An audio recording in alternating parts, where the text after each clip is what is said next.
One of the most important things about the musical Hamilton is that it opens up a dialogue about people who were forgotten by history, such as people who died far too young, like John Lawrence, a man who fought for the idea that slaves were people and they should get a chance to fight like anyone.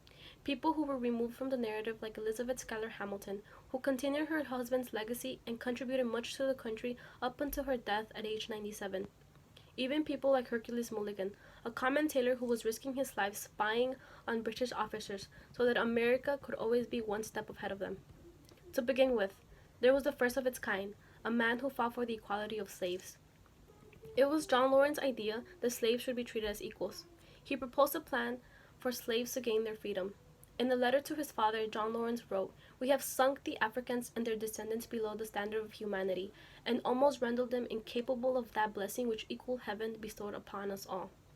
He continued to fight against slavery by proposing a plan of emancipation to Congress that allowed a regiment of enslaved people to be recruited from the South, and upon completion of their military service, they would be granted their freedom. He created the first all-black military regiment because of this. In 1779, Lawrence gained approval from the Continental Congress for his plan to recruit an army of 3,000 slaves in exchange for their freedom. Unfortunately, John was killed in the Battle of the Combahee River in 1782, years before his dreams of emancipation was fulfilled. He believed that blacks shared a similar nature with whites, and that if America was going to fight for Republican ideas, then these ideals should be shared by all Americans, no matter their skin color. Furthermore, there was Elizabeth Schuyler Hamilton, who made herself known more than just Hamilton's widowed wife. It was Elizabeth Schuyler's contribution to the country and her husband's legacy that gave her purpose.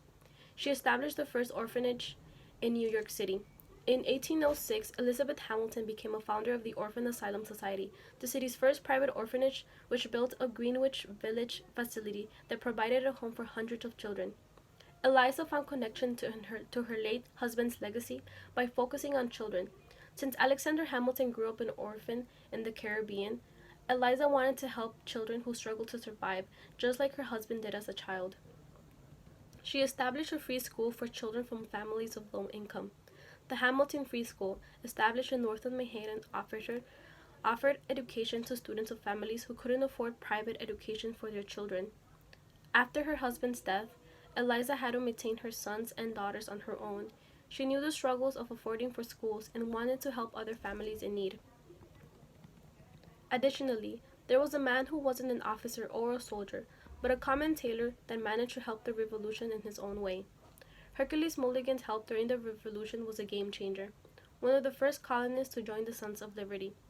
This organization sought out to undermine the British authorities in the colonies.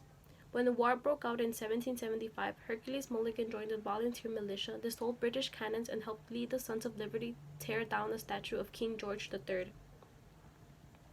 His importance as a spy for America was great.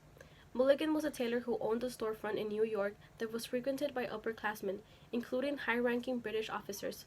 By working personally with each of his clients and creating relationships with British officers, Mulligan gained valuable insight into the enemy's movements. This helped deduce the British Army's next move by knowing when the officers needed their uniforms back. To conclude, the musical Hamilton did much more than educate and entertain the people of today.